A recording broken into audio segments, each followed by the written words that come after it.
Koto Mokoche, Washdechi Dakaye, Michante. How beautiful. It's moments like this where you are just engulfed with gratitude.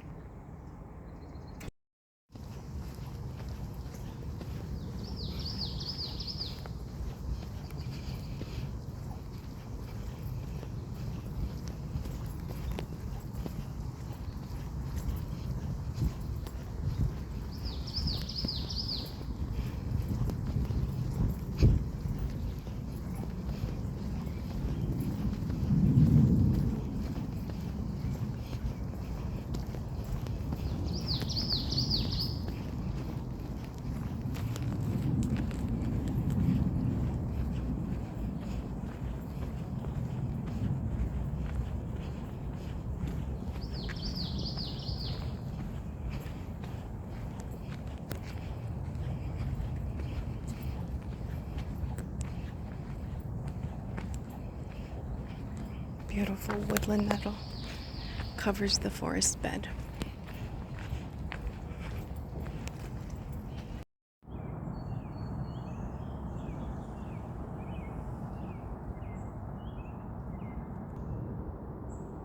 All of the cottonwood babies making their way home to Makahunchi, or Grandmother Earth. Hi relatives, we're gonna plant some echinacea and some milkweed. I'm so excited. So here is the echinacea, or the purple coneflower, Ichankpehu. Here is the yarrow coming back beautifully. Pejihota, prairie smudge. Panumpara, that is milkweed. Wakpe washtemina, elk medicine or wild bee balm.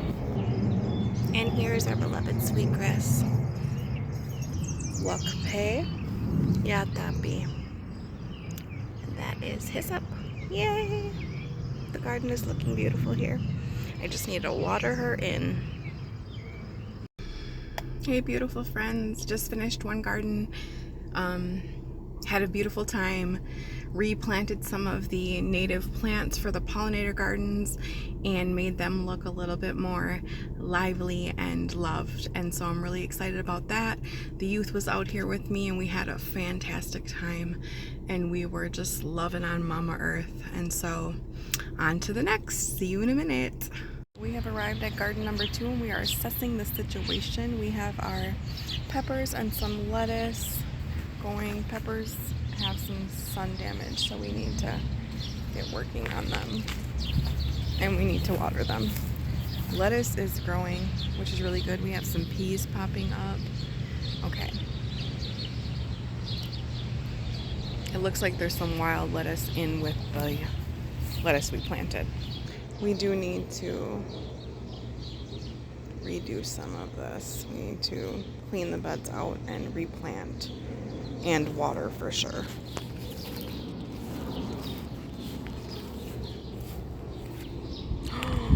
Okay, I see some of the plants. I think I planted melons and maybe pumpkins. I put some of my leftover seeds in here, so. This is the potato bed and I see potatoes coming up, so that is really awesome. This bed looks good, needs to be watered. We have our tomatoes coming in. This bed looks really good. I'm going to continue to water the other beds, which are our relatives' beds, look really good. My sister's beds look amazing. She's a fantastic gardener, so. Back there needs to be tended to, but everything looks good except for these front ones, which we are gonna go get our watering can and get to working. Okay friends, we are at the third garden? I don't know. And we assessed the situation. I need to bring more plants up here or seeds. Seeds will do good up here. The watering is an issue. It is not, there's no shade covering, so sun is beating on these plants a significant portion of the day. And so we need to get up here to water, and we have rain barrels, and that's all we have. So it really teaches you gratitude for water and having running water, and how my ancestors, all of our ancestors, how they must have relied on water as a relative and as a source of every life around them, all life around them. And I love that about gardening. And I was recently talking to someone about how if you're living in an apartment, your connection to land might be different. And I want to say, please, please, please, please go out and find your community garden. You know, email, text, call, walk over there and chat with people, because you can create a relationship through that to our land and water.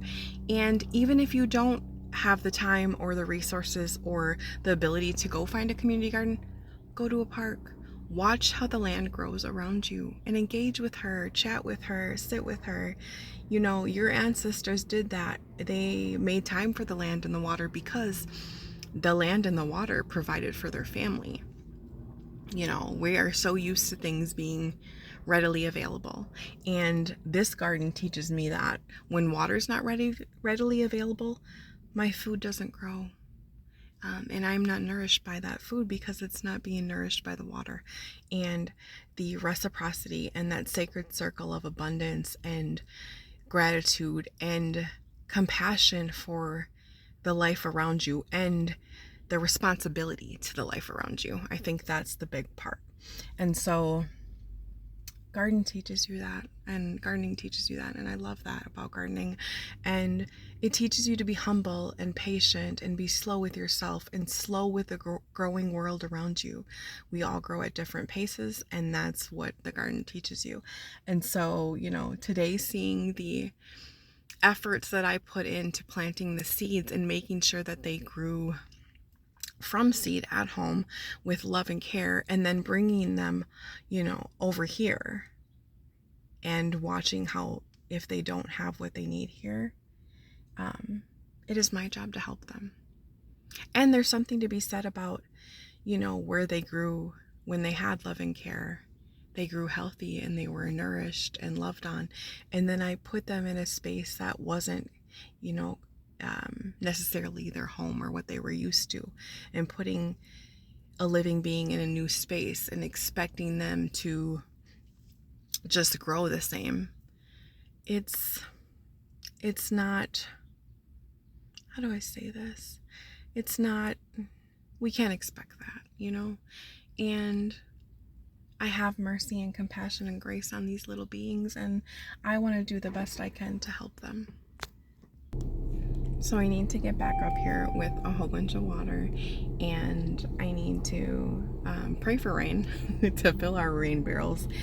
But I just am having a moment of gratitude and really consideration for all the beings around me that are part of this ecosystem, and